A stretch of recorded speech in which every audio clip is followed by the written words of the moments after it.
I always knew Sarah had a special person in her life, her best friend Alex. They'd been inseparable since high school, and when we started dating, he was already a fixture in her world. At first, I didn't mind.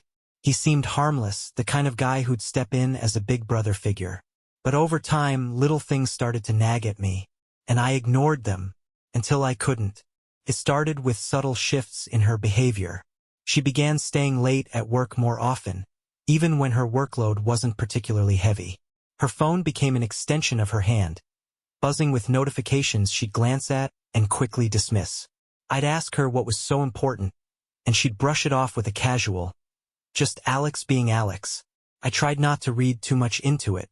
They were close. I knew that. But when she accidentally called me his name one night while we were lying in bed, something inside me twisted. I laughed it off, even made a joke about it. But the seed was planted. And it grew. The breaking point came on a random Tuesday evening. I'd come home earlier than usual, hoping to surprise her with dinner. The house was quiet, except for the faint hum of her voice upstairs. I followed the sound, careful not to make noise, and found her in our bedroom, sitting on the edge of the bed, phone pressed to her ear. "I can't stop thinking about you," she said, her voice soft, almost shy. My stomach dropped. I couldn't move. She didn't hear me. She was too focused on the conversation. "Last night was incredible," she continued. "We can't keep doing this, but I don't want it to end." My breath caught in my throat. It was like my brain couldn't process the words. I backed away, careful not to make a sound, and sat in the living room, staring blankly at the wall. My heart pounded in my chest, my thoughts racing in a chaotic spiral. Was I overreacting? Was there some innocent explanation for what I'd heard? No, there wasn't. She came downstairs a few minutes later, all smiles, like nothing had happened. I didn't confront her that night. I needed time to process, to figure out what I was going to do. The next day, while she was at work, I went through her phone. I'd never done it before. I thought it was a line you just didn't cross. But she'd crossed a line first. The messages were there. Hundreds of them. Flirty, suggestive, explicit. And they weren't from some random guy. They were from Alex. Every word felt like a punch to the gut. They talked about sneaking around, meeting up when I was working late, their little inside jokes about how clueless I was. It wasn't just a fling. This had been going on for months, maybe longer. When she got home that evening, I was sitting at the kitchen table, her phone in my hand. She froze the moment she saw me. "I know everything," I said, my voice flat, cold. Her face went pale. "Mark, don't." I cut her off, standing up. "Don't even try. I read the messages, Sarah. Every single one of them." Tears welled up in her eyes. "It's not what you think," she started. I laughed bitterly. "It's exactly what I think. You've been screwing Alex behind my back, haven't you?" She opened her mouth, closed it, then nodded, tears streaming down her face. "It was a mistake," she whispered. "I didn't mean for it to happen. A mistake." I slammed the phone down on the table. A mistake is spilling coffee on your shirt. Sleeping with your best friend is a choice. And you made it. Over. And over. And over. She flinched at the anger in my voice but didn't try to argue.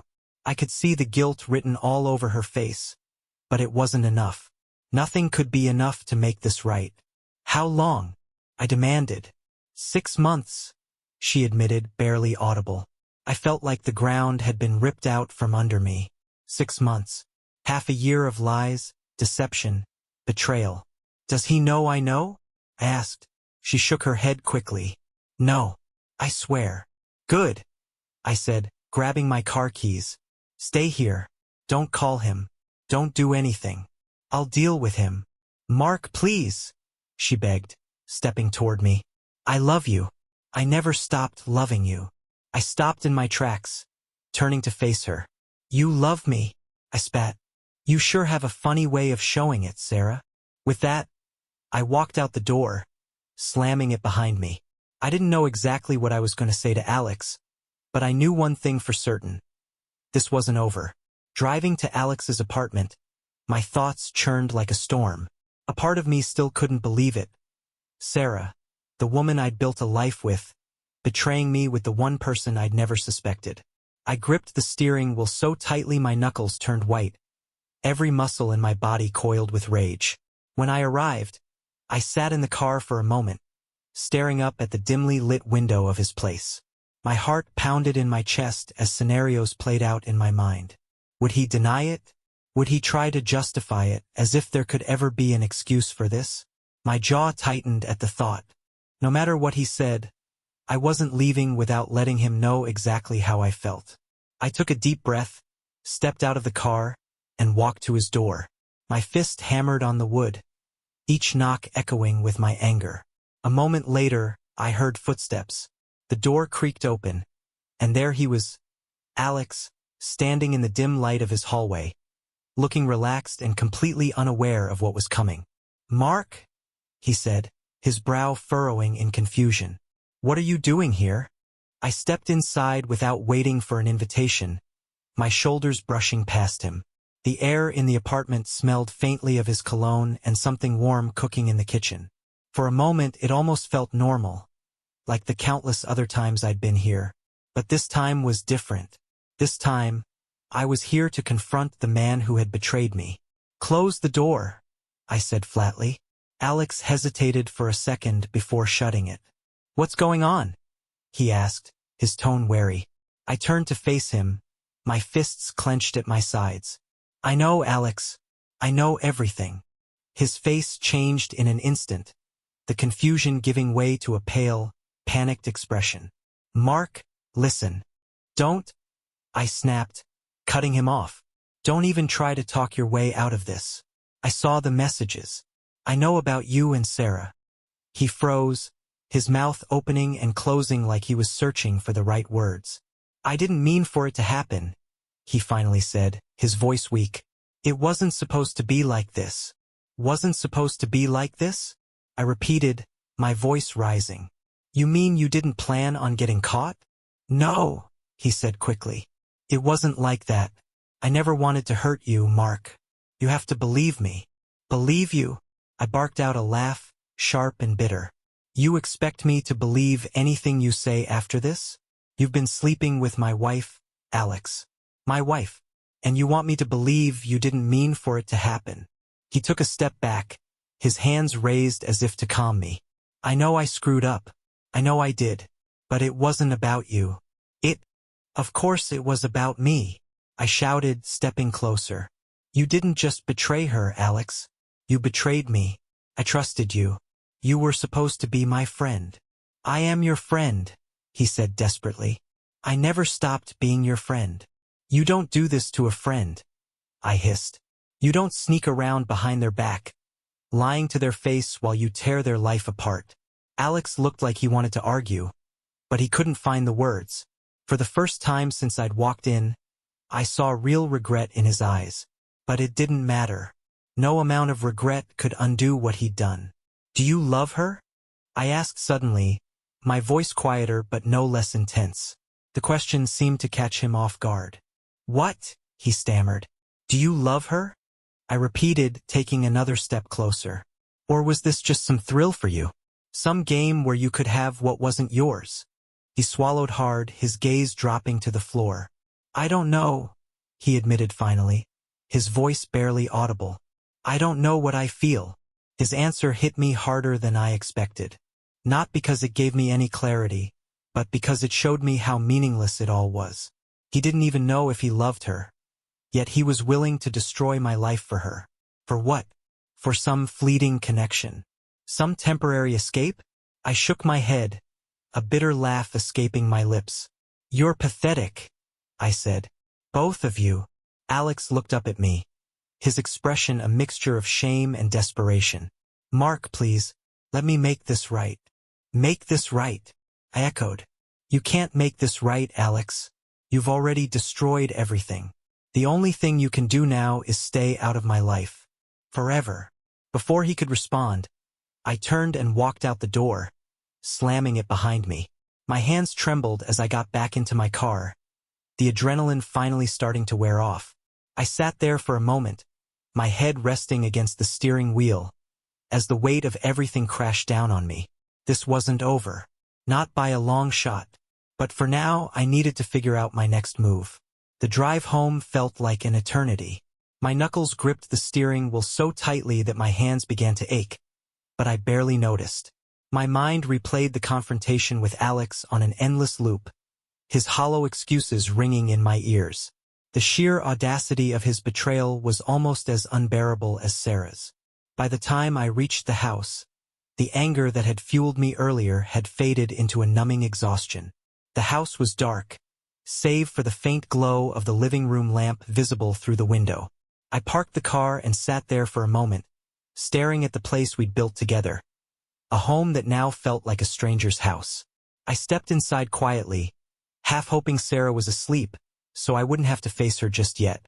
But as I entered the living room, there she was, sitting on the couch, her knees pulled to her chest and her eyes red from crying. She looked up as I walked in, her expression a mix of guilt and desperation. "Mark," she said softly, standing as if to approach me. I held up a hand, stopping her in her tracks. "Don't," I said, my voice cold. "I don't want to hear it." Her face crumpled, but she didn't try to argue. Instead, she sank back onto the couch, her head in her hands. For a moment, the room was silent except for the faint hum of the refrigerator in the kitchen. I stood there, staring at her, trying to reconcile the woman I loved with the person who had done this to me. "Why?" I finally asked, my voice breaking the silence. "Why, Sarah?" She looked up at me, tears streaming down her face. "I don't know," she whispered. I wasn't thinking. It just happened." "It just happened?" I repeated, my anger bubbling back to the surface. "You don't accidentally fall into bed with someone, Sarah. Especially not your best friend." She flinched at the venom in my voice, but I didn't care. She deserved to feel every ounce of the pain she'd inflicted on me.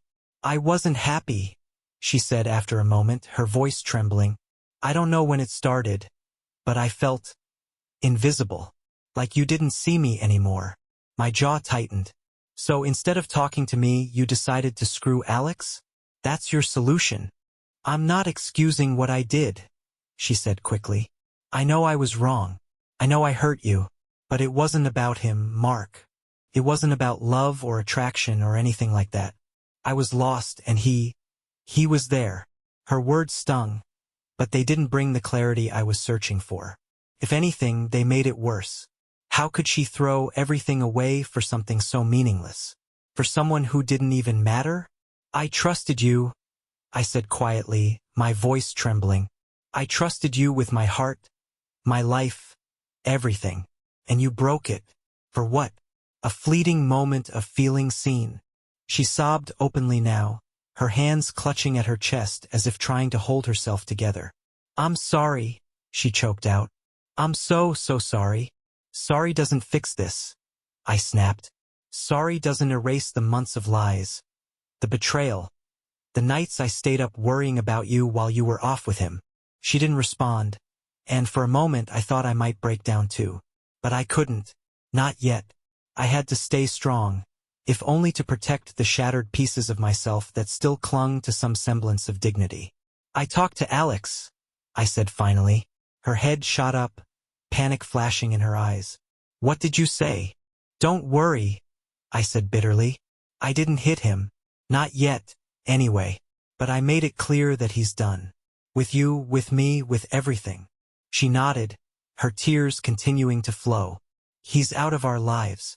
I promise." I let out a hollow laugh. "You don't get to make promises anymore, Sarah. Not to me." Her face crumpled again, but I couldn't bring myself to comfort her. Instead, I turned and walked toward the stairs. "Where are you going?" she called after me, her voice breaking. "To sleep," I said without looking back. "Or at least to try. You should start thinking about where you're going to stay tomorrow. Because it's not going to be here." I didn't wait for her response. I climbed the stairs, each step feeling heavier than the last. When I reached our bedroom, I stopped in the doorway, staring at the bed we'd shared for years. It no longer felt like mine. It was tainted like everything else in our lives. I grabbed a blanket and a pillow, heading for the guest room. As I lay down, staring at the ceiling, the silence was deafening.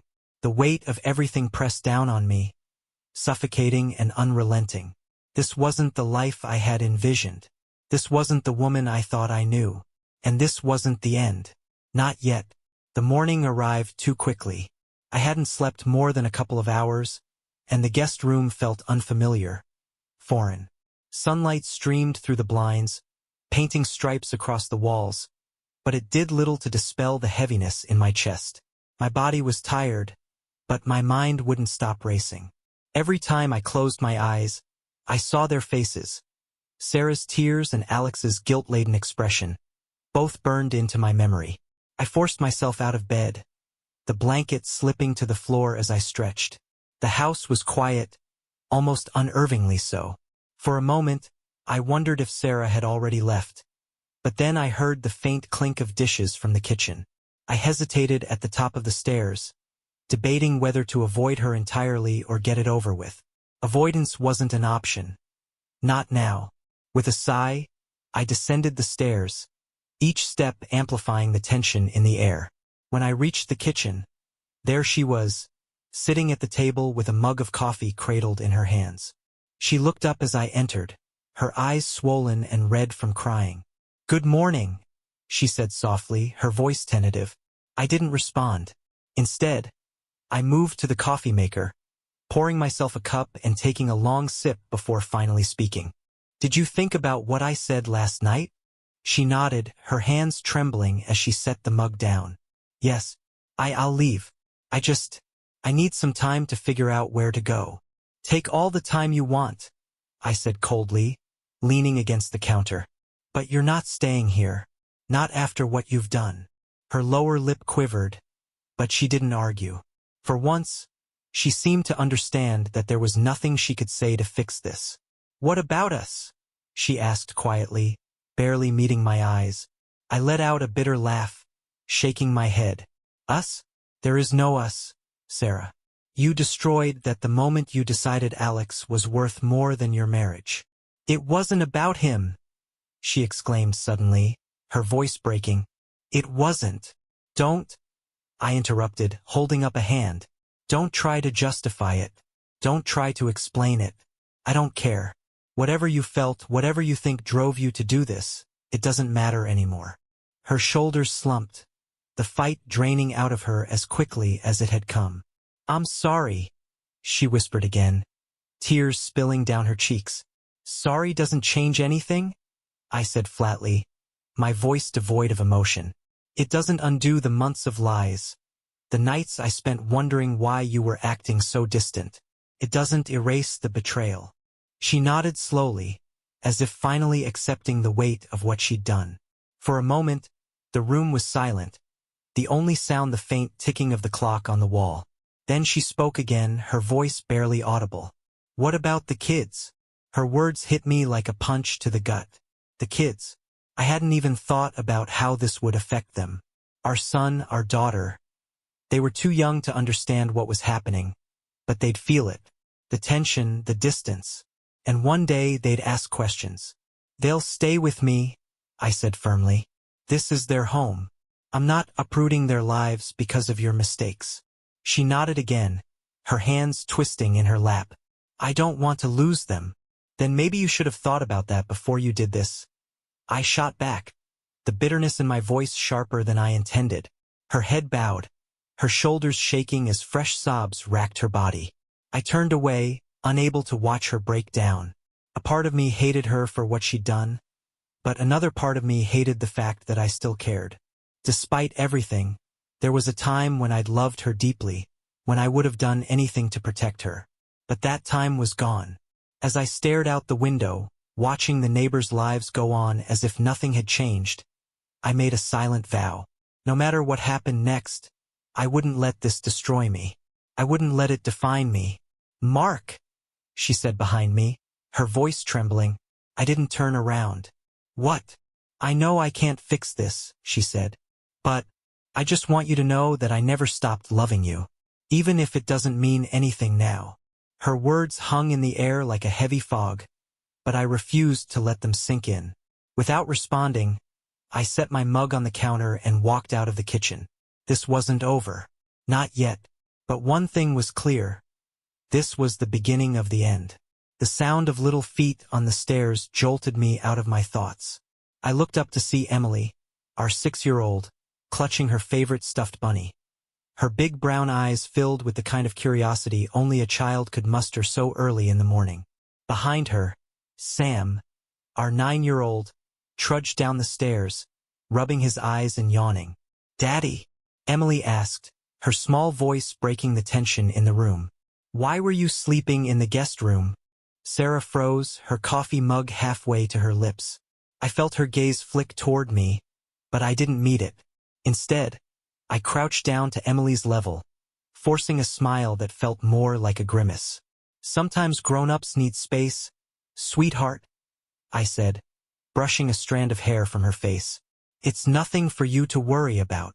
She tilted her head, her little brows knitting together in confusion.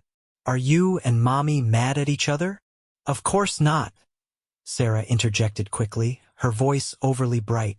"We just had a long talk last night. That's all." I didn't correct her. What was the point? The truth would only confuse them now. But deep down, I knew this charade couldn't last forever. Eventually, they'd start to see the cracks. Sam shuffled into the kitchen and grabbed a bowl from the cabinet. "Can we have pancakes today?" he asked, his voice still thick with sleep. "Sure," I said, standing. "Let me get started." "I'll help," Sarah offered, rising from her seat. "No need," I said sharply, grabbing a pan from the cupboard. "I've got it." The words came out harsher than I intended, and I saw the flicker of hurt cross her face. She sat back down, her hands wrapping tightly around her mug, as if it were the only thing grounding her. The kids didn't seem to notice the tension, too preoccupied with arguing over syrup choices. As I flipped pancakes on the stove, I stole glances at them. Emily's giggle filled the room as Sam teased her about her bunny, and for a fleeting moment, the heaviness in my chest lightened. They were innocent in all of this, unaware of the storm brewing around them. But for how long? Breakfast passed in a blur of chatter and clinking forks. I tried to keep things light, asking about their favorite cartoons and what they wanted to do that day. Sarah stayed mostly quiet, occasionally chiming in with a forced smile or a nod. After we cleared the table, I sent the kids upstairs to get dressed. Once their footsteps faded, the silence between us grew oppressive. "We need to tell them," Sarah said quietly, breaking the stillness. "No," I said firmly, turning to face her. "Not yet. They're going to notice Mark," she pressed, her voice trembling. "Emily already asked why you weren't in our room. And Sam isn't stupid. He'll figure it out." "Maybe," I said, crossing my arms. "But not today. They don't need this on top of everything else." "And when they do figure it out?" she asked, her eyes pleading. "What are we going to say?" I sighed, running a hand through my hair. "We tell them the truth, that we've decided to live apart. They don't need to know the details. Not now. Maybe not ever." She nodded, tears pooling in her eyes. "I don't want to lose them." "Then maybe you should have thought about that before you." I stopped myself, biting back the words. I didn't have the energy for another fight. Sarah's voice cracked when she spoke again. "I'll start looking for a place today." "Good," I said, my tone devoid of sympathy. "The sooner, the better." The sound of footsteps on the stairs interrupted us, and I forced another strained smile as Emily and Sam came bounding into the room, ready to tackle the day. For their sake, I pushed the anger and betrayal to the back of my mind. But as we loaded into the car for a trip to the park, I couldn't shake the weight of what was coming. They deserved stability. They deserved love. And they deserved the truth, just not all of it. Not yet. The park was supposed to be a distraction. A chance to breathe, to give the kids a sense of normalcy while my mind tried to piece together what little remained of my life. The sun was bright, casting long shadows of trees over the playground, and the sound of children laughing filled the air. But I couldn't find peace in it. Not today. Emily and Sam ran ahead, racing to the swings. I sat on a nearby bench, the worn wood creaking under my weight, while Sarah hovered a few feet away, her arms crossed tightly over her chest.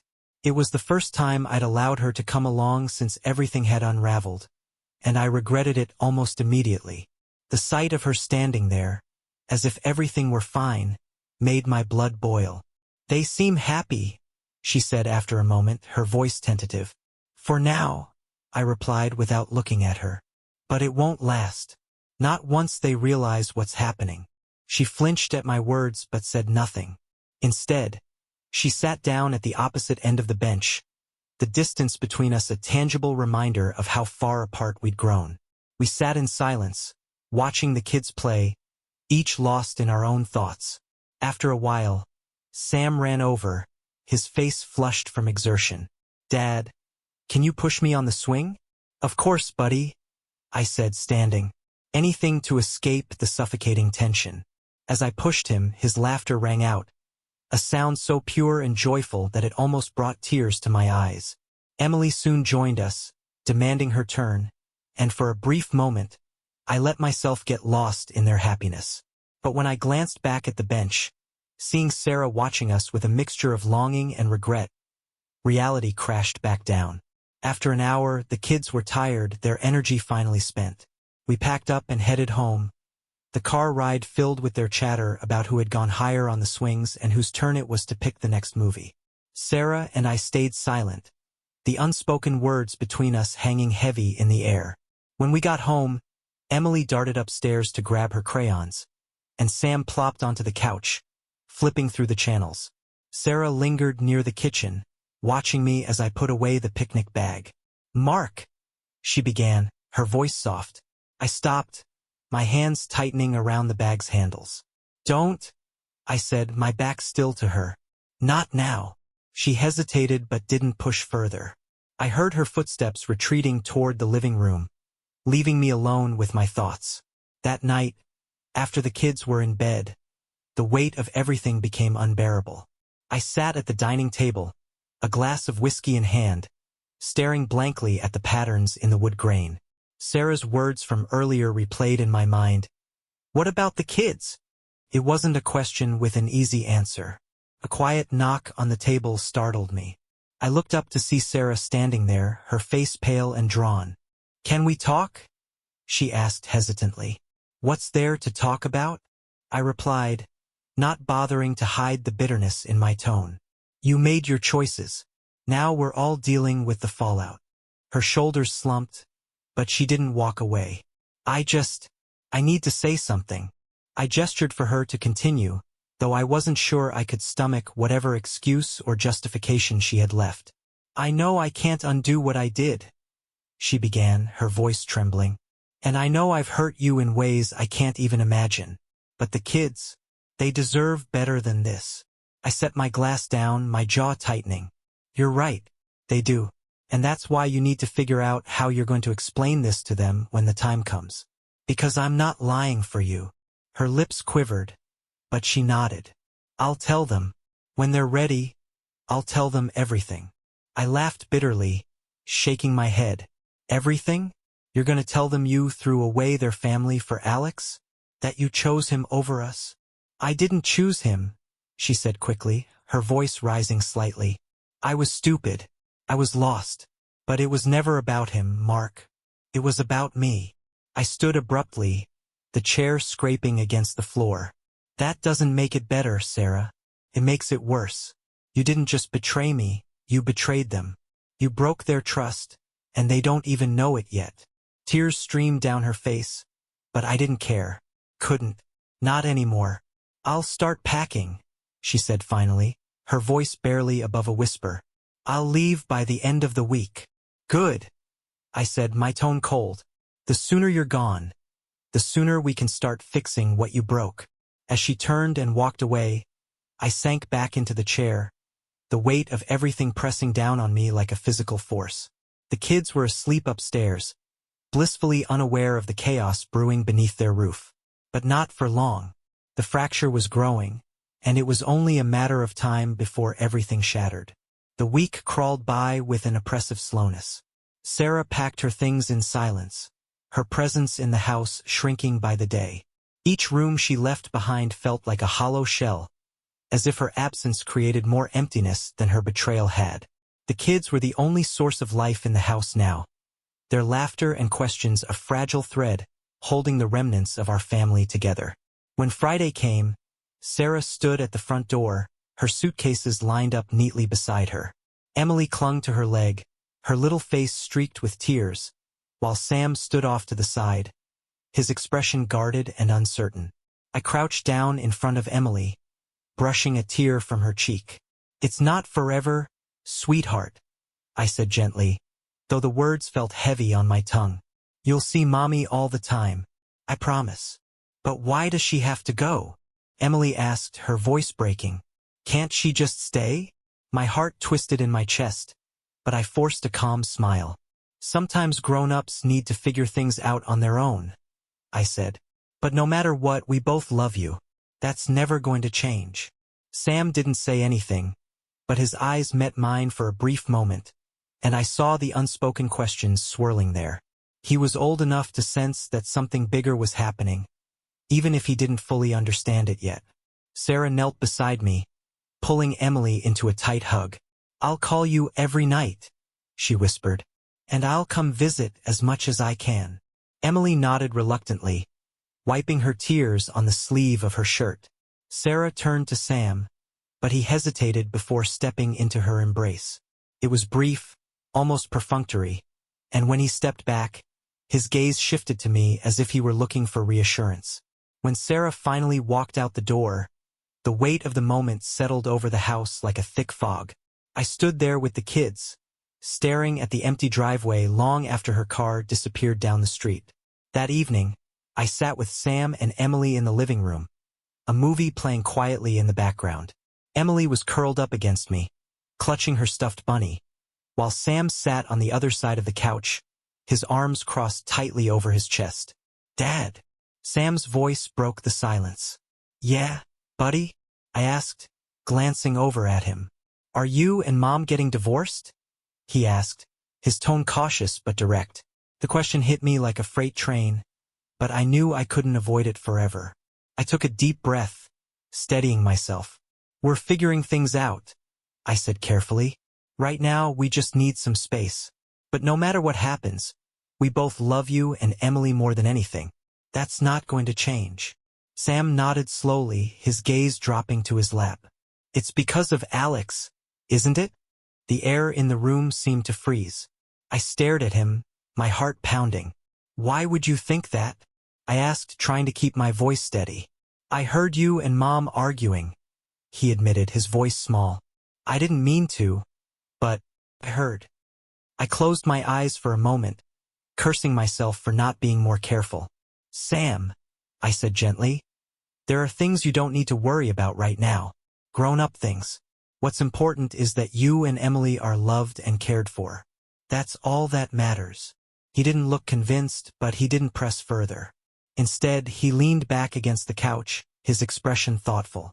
In the days that followed, I focused all my energy on the kids. We established new routines, breakfast together every morning, movie nights on Fridays, and weekend trips to the park or the zoo. I wanted to create a sense of stability for them, even as my own world felt like it was crumbling. Sarah called every evening, and I made sure the kids had time to talk to her. I stayed out of the conversations, letting them maintain their connection with her on their terms. But when the calls ended, I often found Sam sitting quietly in his room, staring out the window, or Emily clinging to her bunny a little tighter than usual. The cracks were still there, no matter how hard I tried to patch them. One night, after the kids were asleep, I sat on the back porch with a beer in hand, staring up at the stars. The quiet felt different now, less oppressive, more like an old friend. For the first time in weeks, I felt a faint glimmer of peace. It wasn't perfect and it wasn't constant, but it was there. I thought about Sarah, about Alex, about everything that had happened. The anger was still there, simmering beneath the surface, but it was tempered now by something else. Acceptance. I couldn't change what had happened, but I could decide what came next. The next morning, I woke up feeling lighter. The kids and I made pancakes, laughing as Emily tried to flip hers and sent batter flying across the counter. Sam rolled his eyes, but even he cracked a smile. We were going to be okay. It wouldn't be easy, and it wouldn't happen overnight, but we'd find our way forward, one step at a time.